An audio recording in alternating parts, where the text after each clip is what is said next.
And they're saying it's study level. I'm not sure how a study level aircraft is going to go on Xbox. I don't know how if what the performance is going to be like. And of course, I've never found anything close to study level. Just entertainment level is what I've got. So I won't be streaming that immediately. I will do a few flights, get my head around how it works. Of course, it has more steam gauges than glass cockpit displays. So, which is again, that's something that's new to me as well. I will definitely do some test flights in that for a week or two before I live stream it. So I'm not going to commit to anything just yet. Not entirely sure what liveries it comes with either, so I don't know what countries I'll be flying in. I very much doubt it has any Australian liveries. The A310 didn't fly in Australia for any carrier at all. I think Trans-Australian Airlines did have the A300. Of course, Trans-Australia was purchased by Qantas many years ago, so that was merged into Qantas to make the airline side, the mainland airline of what it is today. And I think prior to that, Qantas did not have any 767s. They didn't get their 767s until after the purchase of Trans-Australia Airways, along with the A300s, of course. So the purchase for Trans-Australia was when they got their first Airbus aircraft with those A300s. And I don't think they had them in the fleet for very long.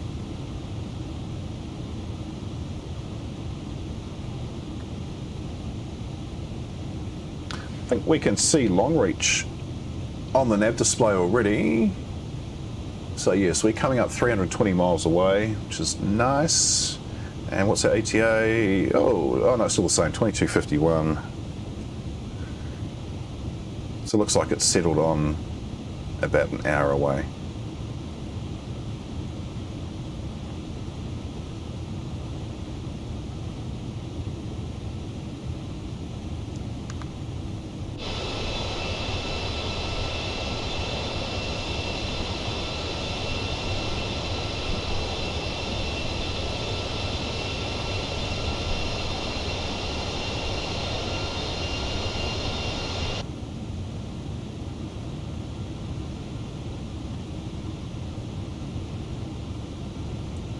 Not sure if I mentioned it on the last stream, but Turtlebeach came back to me. Actually, no, I did mention it, yeah. I did mention Turtlebeach came back to me, and the random activation of buttons will be fixed up in the next firmware update, which is 1.4. But like I said at the start of the stream, I have not had that issue, knock on wood, in the last few flights, and that was since the last mini software update. It wasn't a sim update, just a flight simulator update that occurred yesterday, I think, or the day before. It might have been Friday night. I haven't had that issue since, so maybe that's knocked it on the head. The Turtlebeach rep I was emailing said that there is no release date for firmware update 1.4 for the Turtlebeach Velocity 1, but it looks like it seems to be fixed. So if hopefully when they do release firmware version 1.4, did we just hit an air pocket? We did. We just lost some speed and a little bit of altitude. Awesome. So the engines just went into overdrive to pick that speed back up. That's pretty cool. I have to say the Airbus does recover really fast when things like that happen. The Boeing not so much. I think it might be the modelling of the bredok3D 737 MAX 8. I mean, it's not the best. I do really enjoy flying it. It's really nice to land, but it'll overcompensate when it loses speed, and it'll actually go above its cruising speed and then sort of drop back and forth until it's settled. Same with its turns as well, which you would have seen in the last 737 stream. It has to make a left turn. It will then correct itself by turning right, left until it has settled back on the flight path. So the Airbus doesn't really do that. And the Airbus also has a bit more of a consistent speed as well. It's not jumping up and down when it's doing slowdowns or speed ups, which is interesting. I imagine the Boeing in real life is not like that at all. I'm assuming it's just Bredok's programming. And not bagging out Bredok, I really like that we have the 737 available for Xbox. Xbox users. As shitty as it was when it first came out, which is why I didn't get it, but it's now version 1.7 and it seems to be stable. Just a few bugs to work out, like the APU not staying powered up, but there are workarounds for that.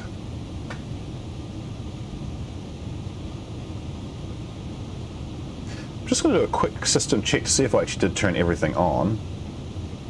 So your seatbelt signs are off, taxi lights off, landing lights off, beacon, nav, strobe are all on, speed brake is disarmed, flaps are at 0, of course flaps are at 0, would have alarms otherwise, parking brake is off, and thrust lever is set to CL. So if I haven't forgotten anything, I can see flight director's on, constraints are on, terrain's on. Yep, no, I think we are all good. I think because I'm predominantly flying in the 7.3, I feel like I'm missing something because you have to do a shitload less than the Airbus just to get it airborne in that cruise, which I'm learning is not as fun. The Boeing is definitely a lot more fun. There's a lot more to do all at once.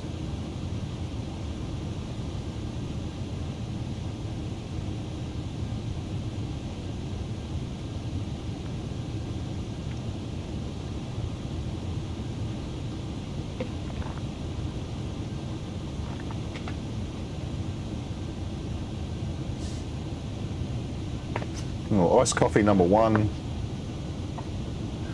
is empty, so I'm just going to nip off and get another. I'm not going to put the BRB thingy on, I'm just going to mute myself and nip to the fridge real quick.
Also took the opportunity to chuck some nasal spray in as well to hopefully try and stop this annoying little sniff that I have.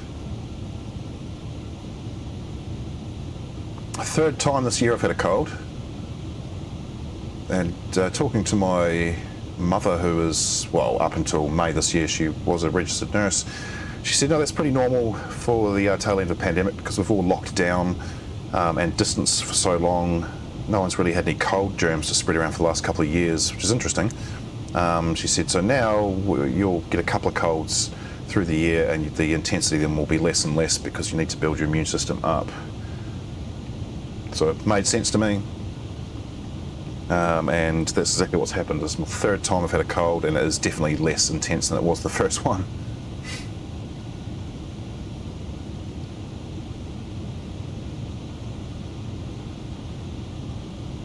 So almost 240 miles away from our turn into final at Longreach. A little bit bumpy, getting thrown in a little bit. We've got that 86 knot headwinds. It has definitely dropped from 103 as it was before.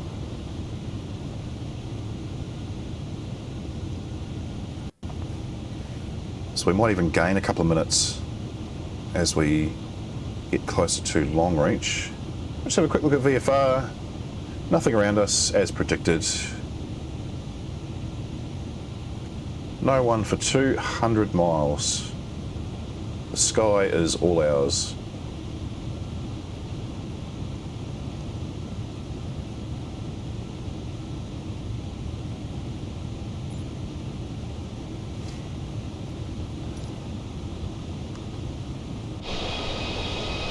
A little bit bumpy.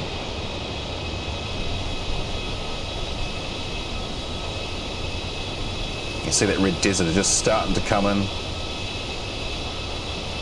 It gets redder and redder the closer we get.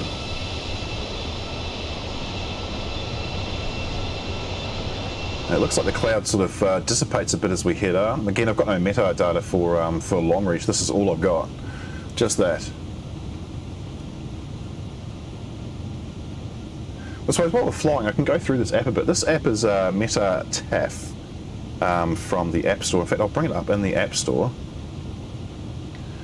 so you can see. It does cost. There is a price to it, but it is so handy. It is the weather is very accurate to the sim. So if you don't want to read that rolling ATIS data, you can just use this app, and it runs nicely on an iPad. You can use it on your phone as well. I do believe it is also on Android. So if you're an Android user, I'm not sure if there is a Windows an app in the Windows Store. Okay, so if I bring this back up here, so this is it here. I haven't got the price there because I already own it, but I think it cost me $14. It's not very big, 67.5 megabyte app. It's because it's web based. You have to have a web connection for it to run. But yeah, so you get all your crosswind information, and you've got interactive map with flight category as well. I haven't really used that much. Overview of your favourite airports. So you can save your favourites, which I have. I only save the flights that I'm doing into it. TAF breakdown per hour. It's really handy if you want to see history as well, because if you come across an airport and they have no wind data because there is no wind, but you're like, well, especially if it's a destination airport and you want to sort of try and predict, is that going to change in the next hour and a half, depending on how long it takes you to get there. You can actually look at the trends in the history and sort of predict what the wind might do. That's weather trend information and etc. Dark mode. I didn't know I had a dark mode. I prefer the blue mode. You can get all the Metars near your location, so while you're in flight you can just look up Metar information of nearby airports. And what's that? All units customizable, 6 languages available. Well, I only speak 1 language and barely speak that as it is, so I don't need that. But what languages does it have? So English, Spanish, Dutch, Netherlands, Netherlands, I don't know, is that what you call their language? Portuguese and French. So quite a few languages. 4.9 out of 5. That's pretty good. I'm going to give it 5 stars. I'm not going to write a review. Can't be bothered. And oh yeah, so it does collect your location information, but you can disable that. Works on iPad. And seller Evelyn van den Boom. So Evelyn, thank you very much for this app. It's really, really good. I haven't tried many others. I've tried a few websites, but this seems to be the best one. And of course, if you, depending on what version of QNH you use, I know in the UK they use a different version, not version.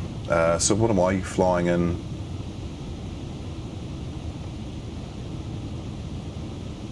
So the UK use hectopascals, and I think I'm using the inches because that's what I've got it set to on the sim. I know they use the hectopascals in Europe, so you can change the settings to that. So if I go into it, that's showing all my personal information on my iPad. If I go into the settings, where are you? Where are you? Go back there. Ah, yes, settings. So I can change. Oh, yeah, here's all my languages. Oh, there's the dark mode there. I think that's new. Yeah, so I can change my speed, knots or kilometers per hour, miles per hour, meters per second. Altitude, feet or meters, I prefer feet. Visibility, statute miles, definitely prefer that. Temperature I have in Celsius. And yeah, pressure, sorry, I have it in inch Hg and not in hectopascal. And no notifications. I don't need the notifications on because I only use the app while I'm flying. It's just a shame that we don't have any Metar for Longreach though. So I can actually, can I bring that up on here? Oh, probably not yet, actually. Oh, let's see if we can. Because I know they've updated this map. Oh, we're not far away. Oh, yeah, we're coming up to 160 miles away, yeah. Okay, cool. So if I go into... Oh, come on, where are you? If I click on there... Yes, it doesn't give us the option for any meta in here or ATIS information. That's a shame. I can see that they are 188 metres above sea level though, which is feet, 600 feet or so. Of course, the meta information tells me that as well. No, it doesn't. It doesn't even give me that. Okay, well that's handy to know.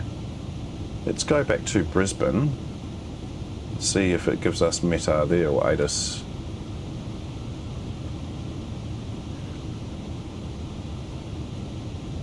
Oh yeah, so it gives me ATIS. Oh no, it gives me the ATIS. Oh, there it is, there, right down the bottom. Doesn't give me a QNH though. Interesting.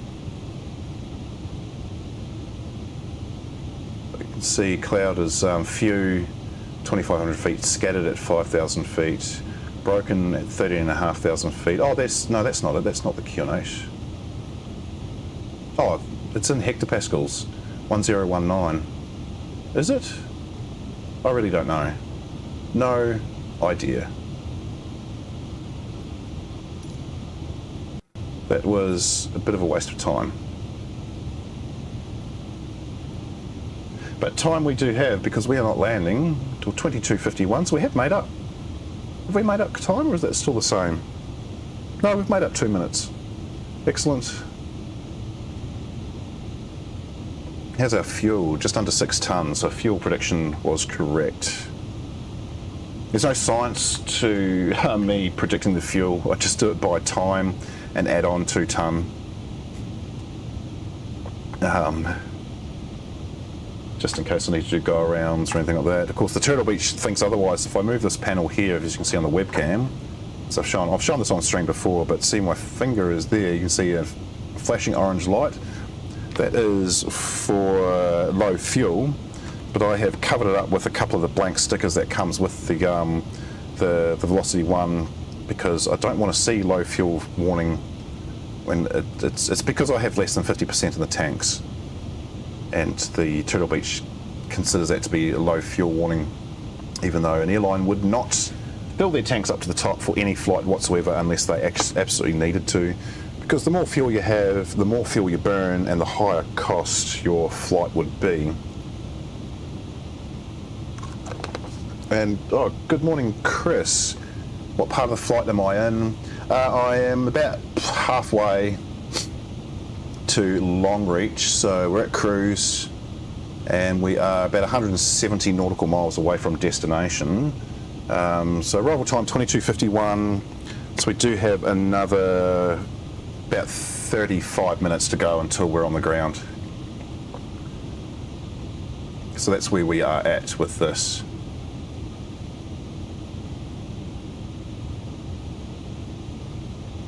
So the part of the flight we are in is the boring cruise part, as we fly over the red desert of Australia.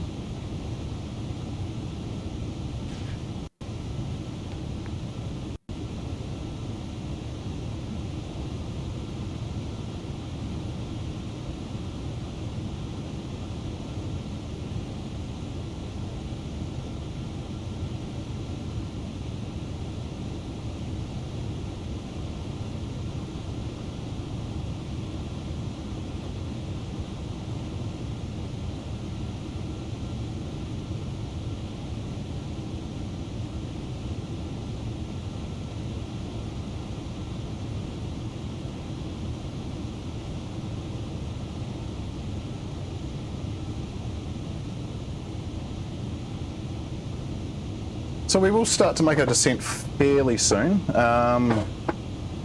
I am actually going to take another 5-minute break because this is just a little bit monotonous, but I will set the timer, of course, and I will be right back.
I'm back early. I can't be bothered waiting for the break to finish. But we are at 160, so we will start our descent fairly soon. Or 160 miles away, I should say. So our slowdown will occur to 242 knots, will happen at around 120 miles away from the turn onto a final approach. It's a pretty simple flight plan as well. I couldn't choose my approach path at all. It gave me the option of direct only, but it is going to be a bit of a, actually I'll show it on VFR, it's probably better once it comes up. So it will be a right-hand turn, or is it left? Oh, sorry, left. So it will be a left turn in on the RNAV approach. So at this waypoint here, we should be at, from memory, I think it's 1,600 feet to pick up the RNAV glide slope. So I'll try and make that as smooth as I possibly can. No guarantees in the Airbus. I struggle to land this bird smoothly.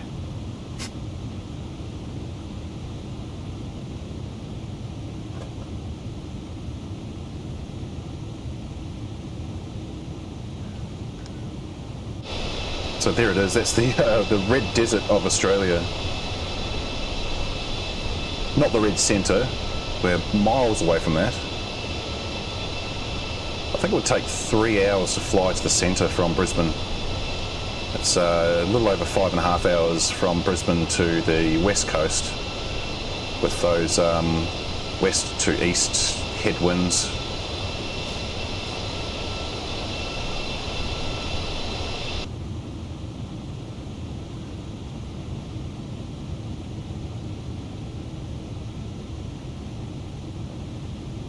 I should mention too, while it's showing the Metar-TAF app, there's no sponsorship or anything there. It's not paid promotion. I paid for the app. They don't even know I'm using it. They don't even know who I am. But I just thought it's a great tool to have if you're a flight simmer on the Xbox and you don't have access to Navigraph. You can still use it, of course, but it's not integrated into the Xbox version of the aircraft.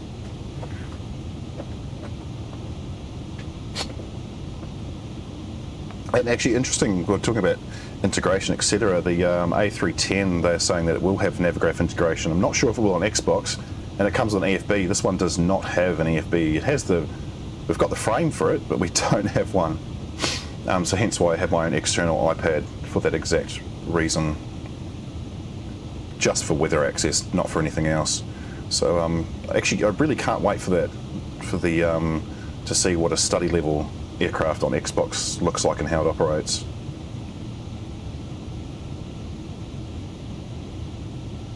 And also with the WASM development that's coming, hopefully we get a lot more third-party aircraft. I will get the PNDG 737 as soon as I possibly can. And maybe even the fly-by-wire. What are they releasing the 757 as well? Yeah, all those. I heard it click before. I'm just going to check. It didn't turn lights on or off. No? Am I hearing things? It's been so nice not having them activate on their own.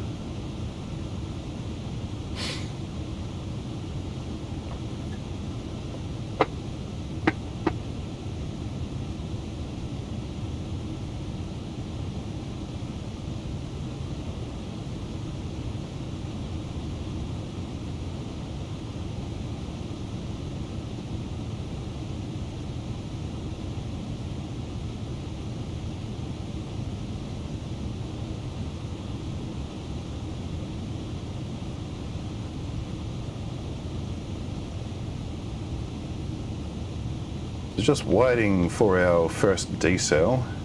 Actually, while we're waiting, let's bring up more information on the iPad, just for a bit of fun.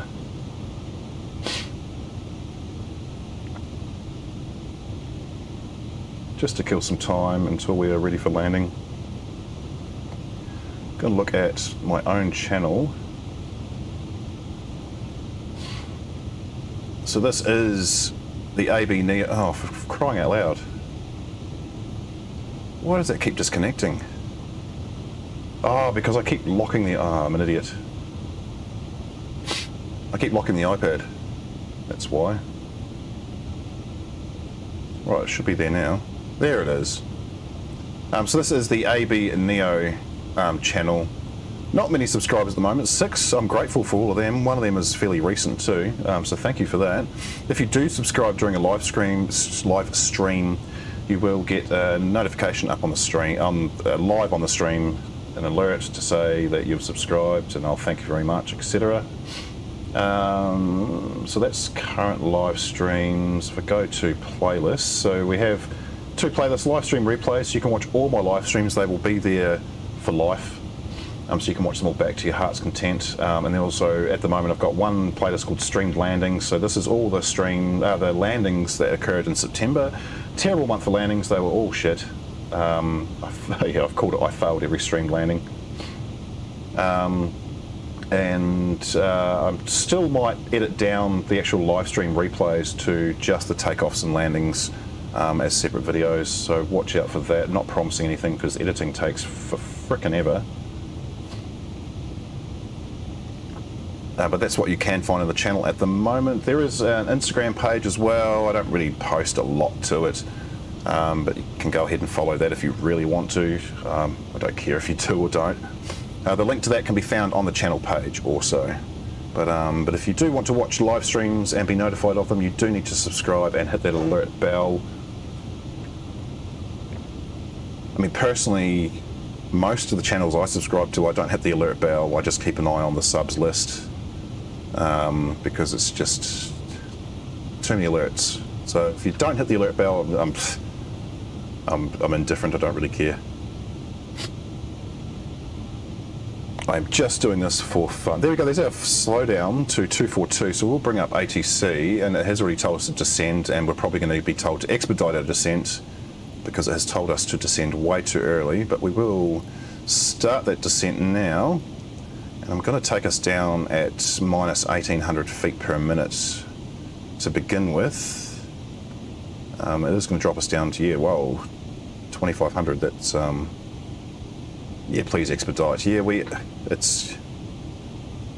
you can't win with the AI ATC. It either tells you to descend way too early, or it forgets about you and expects you to drop 25,000 feet in about 10 miles. So it's sort of have to just. That's why I turn on the AI communications. So my AI first officer is the one giving the instruction back, and I don't lose my IFR flight following.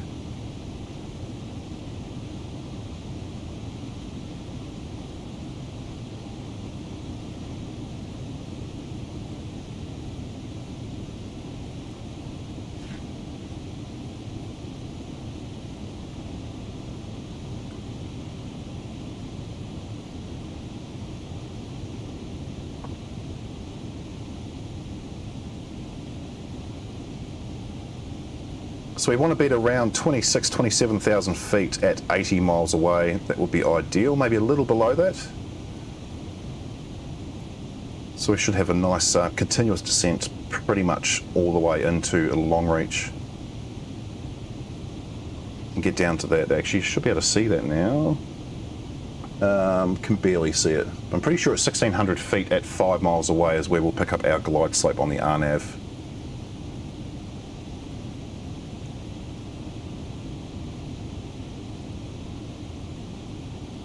So at this point in the flight, the captain or the flight first officer would have said something to the passengers like, you may have noticed we have begun our descent into Longreach, blah, blah, blah, blah, blah. Here's some weather information, which I don't have. Hope you've enjoyed the flight. See you again soon, etc., etc. The usual standard thing. And then the cabin crew would then start to, the flight crew would say, cabin crew, please prepare for landing. And then the cabin crew would start all their spiel about put your tray tables up, going to come and collect all your shit, put your seats upright, bags under the seat in front of you or in the overhead lockers, blah, blah, blah, blah, blah. But of course, I will just assume that's all happened so I can focus on the actual flying part.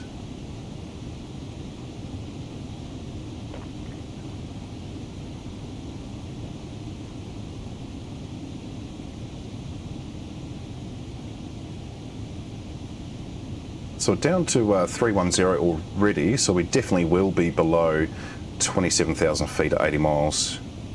Almost guarantee that.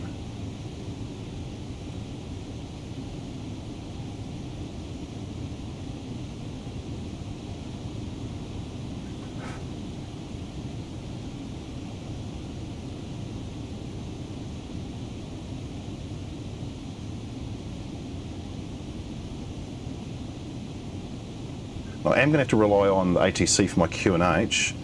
because I can't bring it up on Meta. I'll see if for some reason I do get information on the website, like I showed you way early on in the stream, but it's 2 days out of date. Oh, now it's 3 days. Wonderful. Can I refresh that? Yeah, no, it's 3 days old. So you can access the Metar-TAF information. You don't have to have the app. You can do it on their website for free, but you get ads and everything otherwise. Oh, for crying out loud. Oh, did I lock my iPad again? I can't remember.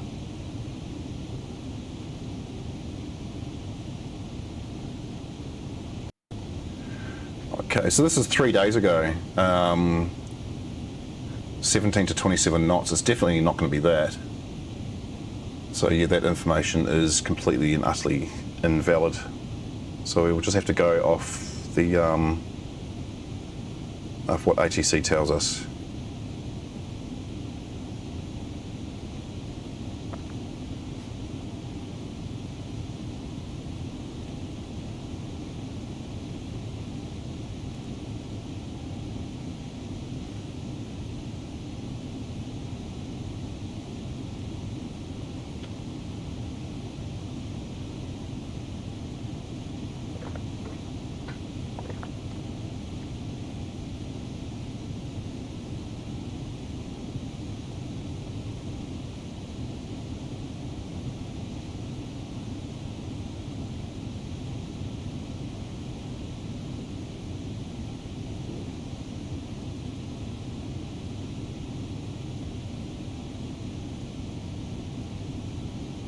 Okay, coming down to flight level 260. Have they given us any further instruction? Apart from please expedite. Not yet. We'll just leave that open until we get another instruction from air traffic control. There we go, 14,000. So 14,000, we want to be just above 40 miles. So we've got plenty of distance to get down to that. So I'm going to do that at minus 1,500 feet per minute from now, because I sort of want to stretch that out.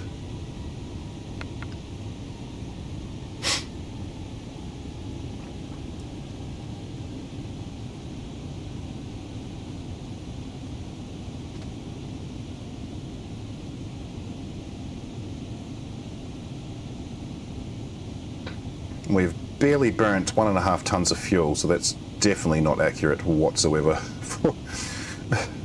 compared to real life.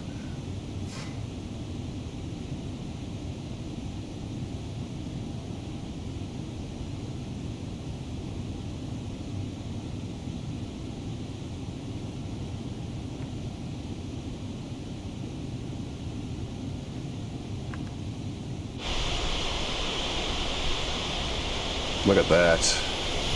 Imagine living there. People live there and farm this land. And interestingly, it may or may not be interesting to you, but these farms or stations in Australia have to be absolutely massive, because the yield for the animals needs to be far greater, because they can't grow as much vegetation, so they sort of spread it out. So it makes these farms and stations just absolutely ginormous in this country. And plus they've got the land to do it. This huge chunk of land with fuck all people living here.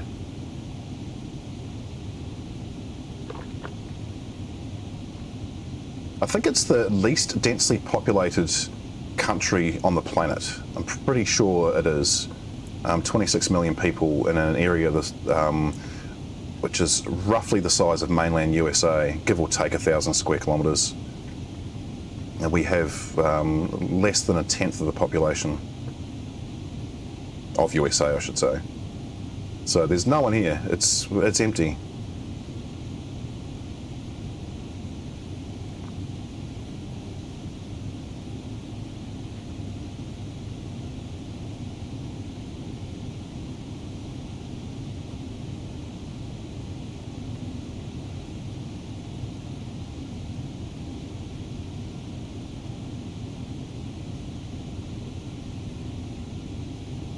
So descent rate choice seems to be pretty good, so we should be flight level 200 around 60 miles away, which is perfect. Hopefully a little bit under actually, because I do need to take on account that I've got to slow down a couple of times.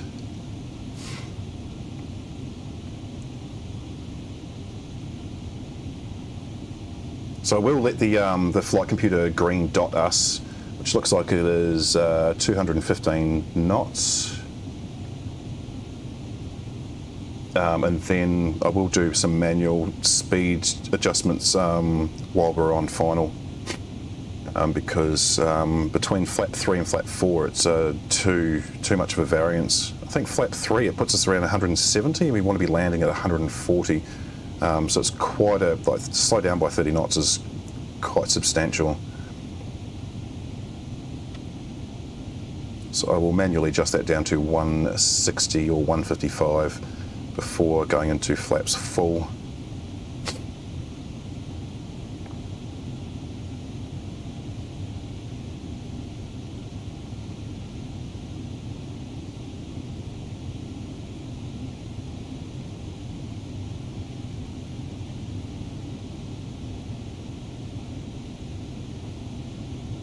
So that headwind has dropped down to 41 knots, considering we had a 108 knot headwind as we left Brisbane. So the wind definitely has died down quite a bit. It'll be interesting to see what the wind is like at Longreach when we come in on final. Hopefully I've got it around the right way. If it stays in that same direction, then it'll be a bit of a crosswind landing, but at least it will be ahead of us and not behind us.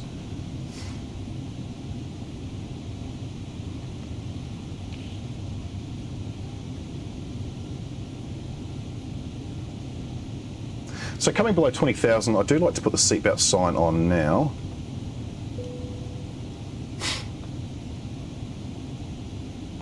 Of course, another announcement that will come from the cabin crew, as you would have noticed, they always say, the captain has turned on the seatbelt sign. So if you are not in your seat, could you please return? And once you have reached your seat, please ensure your seatbelt is firmly fastened. And for some reason, we just lost nav. We just lost navigation.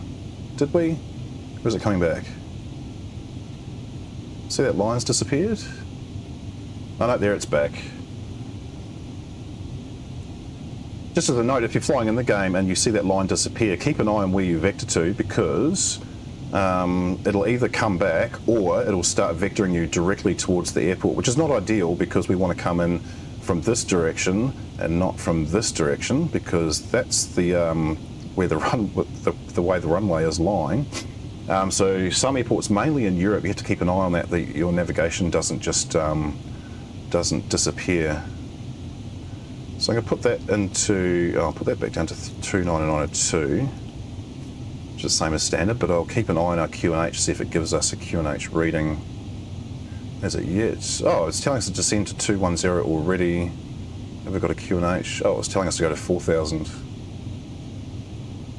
Okay, this is pretty standard for a direct approach to take us down to approach altitude pretty early, so we will punch that in.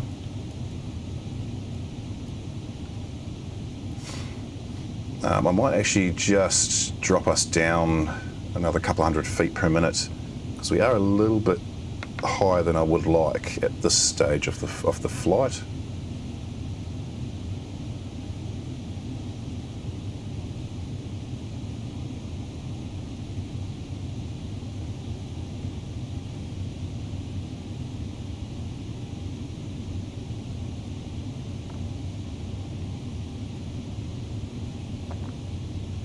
Going to be just checking every now and then to see if it does give us a QNH. It didn't before, did it? No, it did not.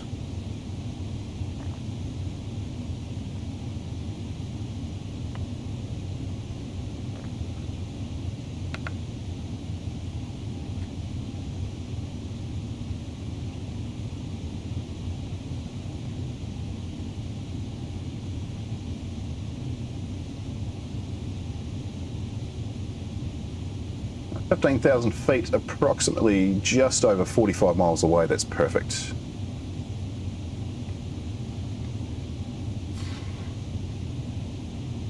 I have got a leeway of around 600 feet, I think. Does it tell me how the altitude of the airport? Observations, blah, blah, blah, blah, blah. Oh, it doesn't on the website. It does on the app. It doesn't on the website. Interesting.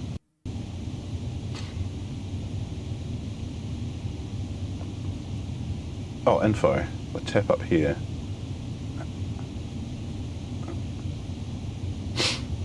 Mid-size airport. Oh, no, it doesn't.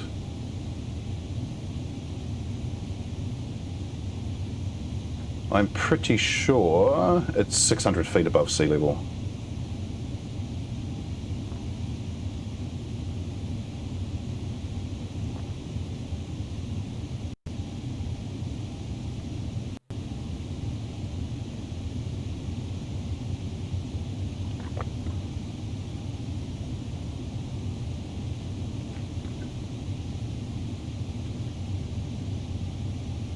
Okay, so we can change our nav display to 40 miles.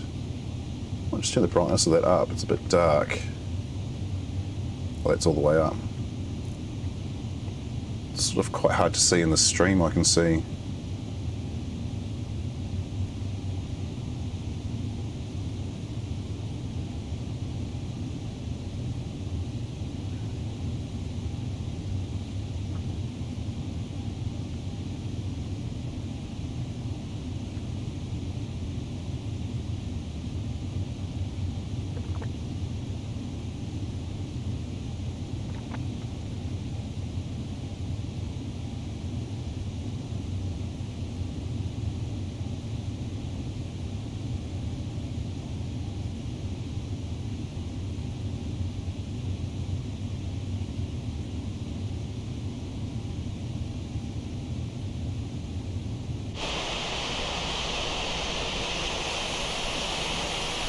The aircraft livery contrasts really nicely against the barrenness of the Australian outback. I like it.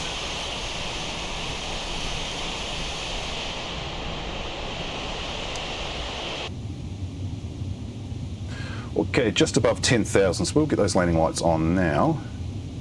Oh, my taxi light didn't come on. Usually the taxi light comes on with those. Ah, that's another update change. Okay, cool. Interesting. What happens if I hit my taxi button? Wow, it just oh my god. So this switch here has been... Wow. So the standard taxi switch is not operating with my bound button all of a sudden. That's interesting.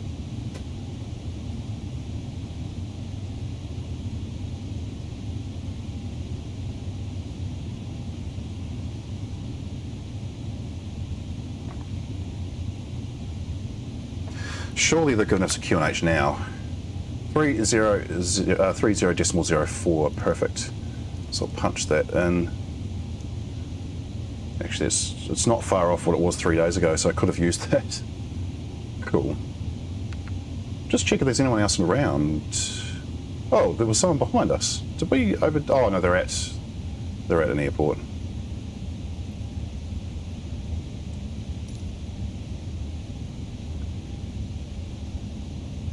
Oh, there we go. We are now slowing down to green dot, which has changed to 210 knots. But we are 30 miles away at just over 8,000 feet, so that's fine.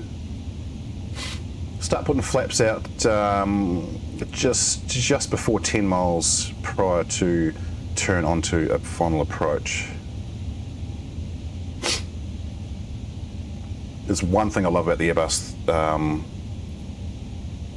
I've noticed that you put the flaps out a lot later than you do in the Boeing.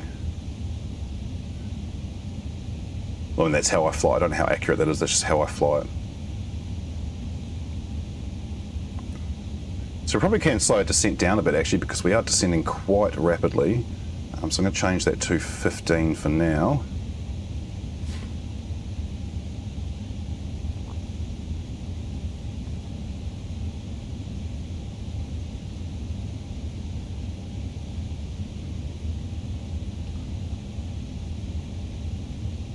In fact, we probably can get away with 1200 feet per minute at this stage.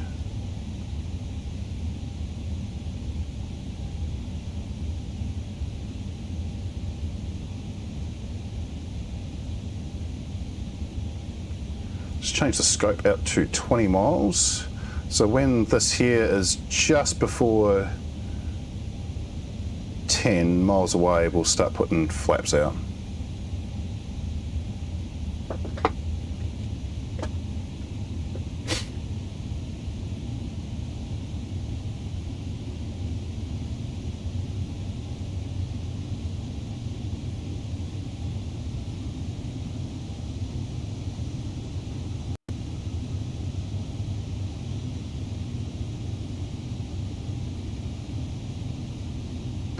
Check if ATC has given us any further instructions.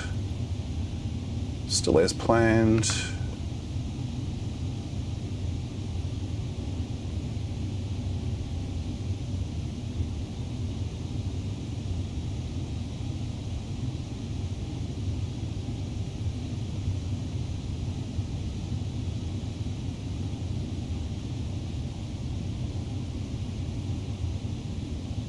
It looks like it probably will be a crosswind landing, but it is at what, hovering between 5 and 7 knots, coming in from 312. So not too much to worry about.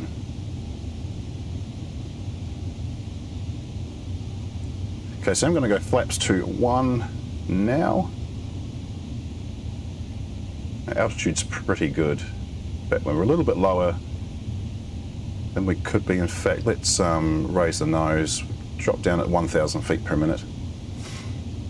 So smooth this descent down, smooth it out, sorry.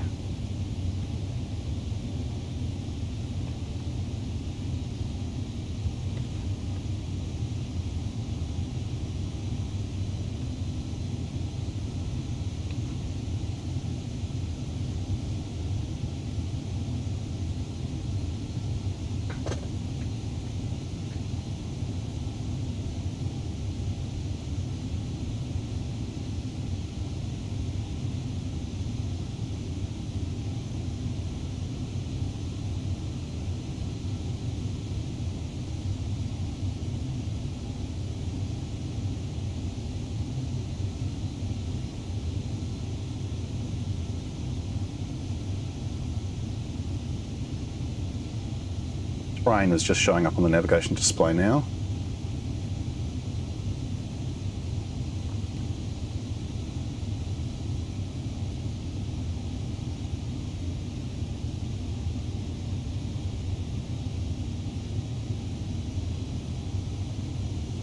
There we go, flaps 2. Probably should arm the spoilers, because sometimes I forget. What server am I on? I think I'm on the North American server, Chris. I think it's the one I usually fly on. Usually the busiest one. I just have an auto detect. 2,500. There we go, 2,500 above.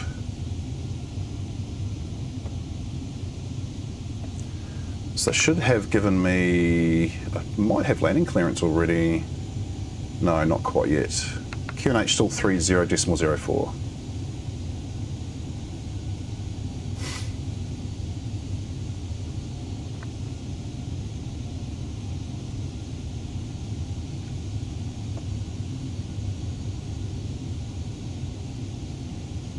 Oh, it wasn't 1,600 feet, it's 22. So I'm going to take us down to 21. It'll probably tell me that I am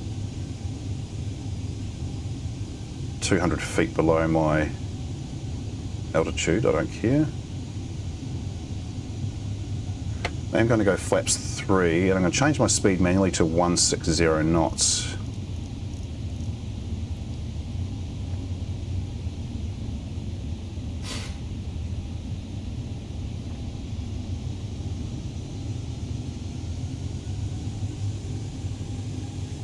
Oh, Chris, testing out if I could fly with streamers via my Xbox when you land on Longreach, if you could stick around.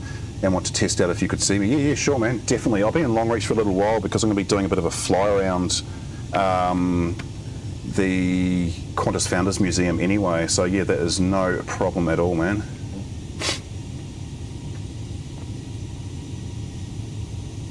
And actually be interesting to see what you look like on my view, depending on what sort of aircraft type you're in. Alrighty, so we're at 2100. So I'm going to activate approach now, and that should appear. Oops, that I should get the magenta box appearing on the nav display shortly. And I wonder if I have landing clearance as of yet. Oh, there's no landing clearance. I've just stated that I am on final. Cool. Yeah, I'll be in an A320. Oh, sweet. I should be able to see your A320. Okay, so runway is in sight. And we are going to put gear down.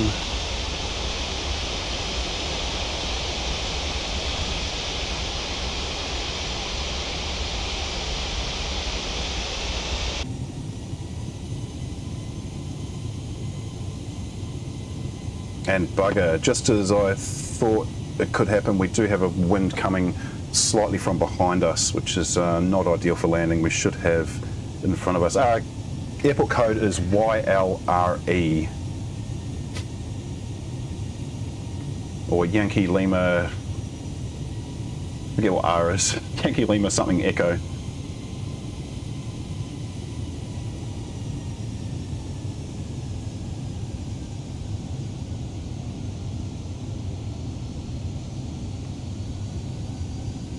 I'll put it into the chat what the what is YLRE. Oops.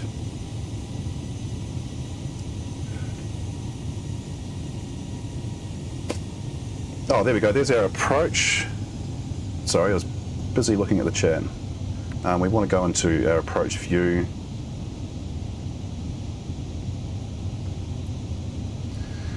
Just do some checks. So auto brake should be on medium. We should have our spoilers armed. We do. Parking brake is off. Flaps at 3 at present. Seatbelts on. Landing lights are all on. We are ready to come in. So we can go flaps to full now. There's our 1000. So I'm going to take manual control and I'll see if I can guide this little bit, Jin. It's interesting, we have got PAPIs. I've seen major airports in the sim that don't have PAPIs. Oh shit, and I probably want to change my speed as well. Coming in way too hot.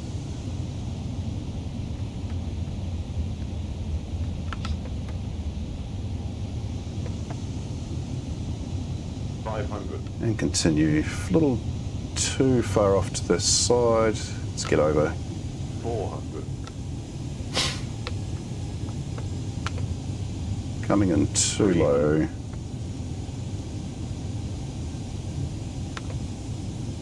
Ah, now I'm drifting off to the left. Oh Jesus, I'm all over the fucking place. 100. Come on, get over. 60, 50, 40, 30, 20. Retard 5. 2 in reverse. That wasn't too bad. We dropped out of the sky just a little bit.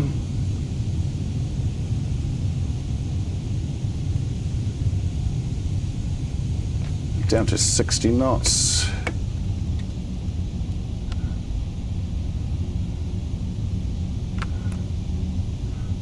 Alrighty, let's get some stuff on before we get to what they call a terminal.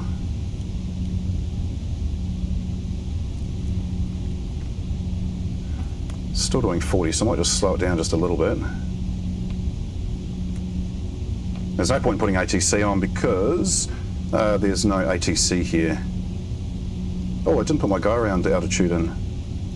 Luckily, I didn't have to go. Oh, there's just a fuel tanker driving out onto the runway. Yeah, great. And doing a U-bolt. Yeah, get the fuck out of the way, mate.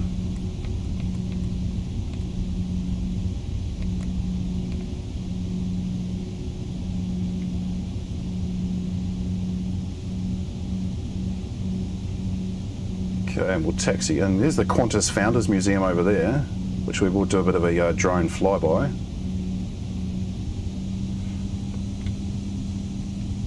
And there is an aircraft on the ground. What is it? What is it?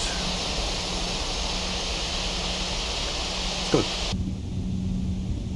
Is that the citation? That was where I was going to park too. And now there's a tanker in my park.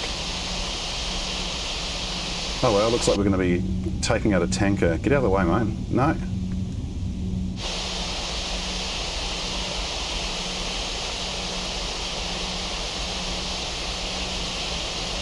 Just going to mate with this tanker. Alrighty, so we are on the ground in Longreach. Let's get some shit turned off. Turn off the engines. Parking brake is confirmed as on. Taxi light we didn't actually need. Turn off all the lights. We have got external power, so we'll get that on. Engine bleed 1, 2, generator 1, 2, fuel pumps. APU can come off, and we'll turn the batteries off as well. Seatbelt sign might as well come off also. So here we are in Longreach. So as you can see, it is a handcrafted airport. It's not the biggest, but we can go for a bit of a fly around. Somewhere up here. There we go. Chris, I'm pretty sure I'm on the US server. I'll see if I can have a look. I don't know if I can. No, I can't while I'm spawned in, but I'm pretty sure I usually do fly on the USA server because it's the busy one. Oh shit, no, I don't want to do that. God, I just exited out of the whole game. Let's go over and have a look at this museum.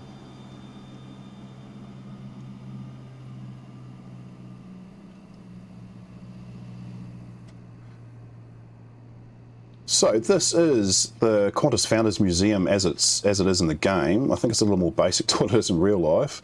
We've got the 747-200, and they've gone and put the 5th engine, which Qantas did famously fly, I think a 747-400 over to London once with a dormant engine. Oh, east, because there's an east and a west, I'll try both. Yeah, try both. I mean, I'm going to stick around here for a while, man. I'm pretty sure I fly the east, whichever one's the busier one, I think. So you let me know when you're spawned in and I'll go in and have a look at the apron.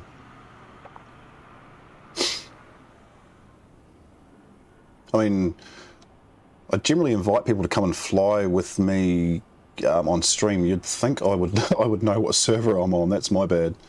Anyway, so yes, this is City of Bunbury, a 747-200. Actually, I wonder if there's an interior. I've never gone in. No, there's not. Okay.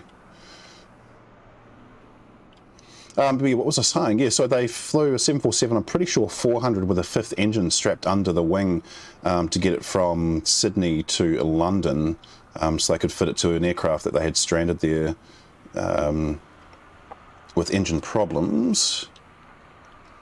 What else have we got? Is it a DC-3? Qantas Empire Airways DC-3. It's pretty cool. I think you can get one of those in the sim. I haven't got one. Oh, the 707 City of Canberra. I can't remember if this is the one that was donated by John Travolta. He bought the last 707 purchased by Qantas and fitted out as a private aircraft, and then when he'd finished with it, he donated it to Qantas. But I'm pretty sure that's down in Canberra, not up here in Longreach. What else have they got here? They've got the Constellation just sitting over here out in the sun decaying, the Southern Spray. So I forgot Qantas flew the Connies. So I've got one of those. Some random vehicles just parked around. Oh, that's all the aircraft I've got. That's not very exciting. And a very, very busy road for Longreach, so I don't imagine it would be that busy in real life. What have we got over here? Is there anything in here? Oh, there is a Catalina. Has it got Qantas on it? Whose is that? Oh yeah, Qantas Empire Airways. So Catalina just randomly parked there as well. Is there anything in here? No, there is not. It just puts us on the roof. Okay, that's a bit boring.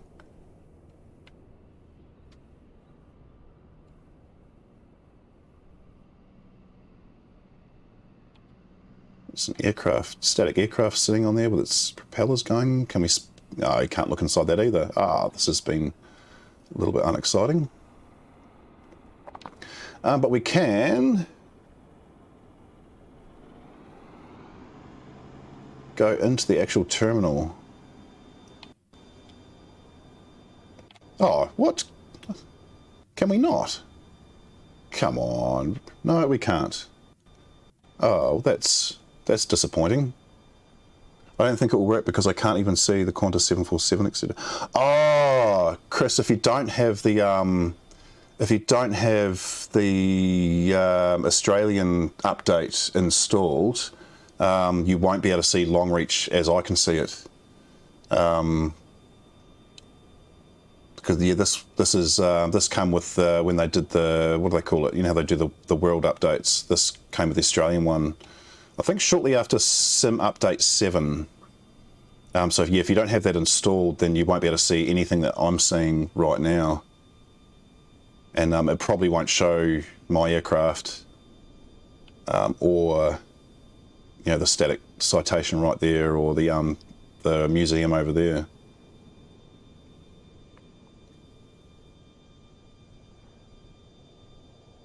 Oh, I'm really annoyed that you can't go into that terminal. I thought you could. Let's try from this side.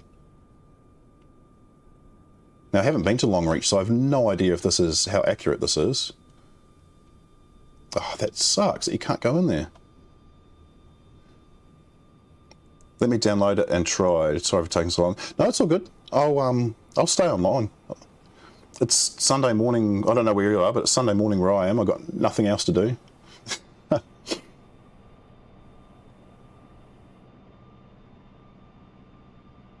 I'm just going to keep looking around this airport.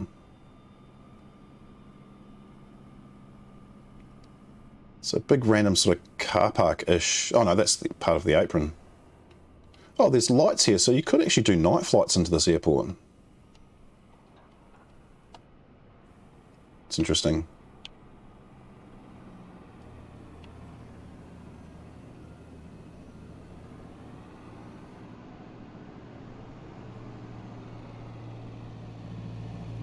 Random fuel truck just driving around wasting fuel. That looks like a mining vehicle. This is what mining vehicles look like, which is fitting for this part of the country. What's in the back? Nothing.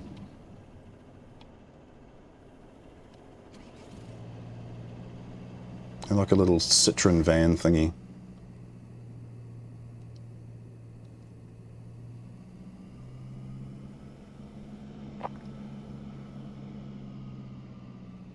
Let's go for a bird's eye view. Oh, it's just as boring as it is on the ground.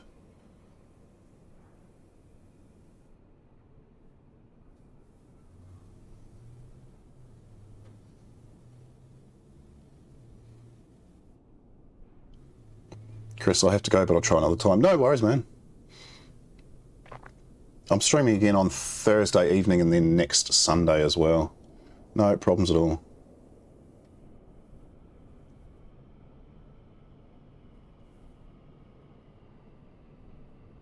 Anyway, that is, so we're not waiting for Chris to see if he can get in, so we might just end the stream now. So thank you for watching if you were watching live, or if you are watching on the replay. Next flight, we are doing London Stansted to Luxembourg in the Ryanair 737 MAX 8. So that is coming up. So that's on the 20th of October, 10:30 Universal Time or 11:30 British Standard Time, because they haven't changed out for daylight saving until the following weekend. But that is what is coming up next. So until then, I will see you in the future.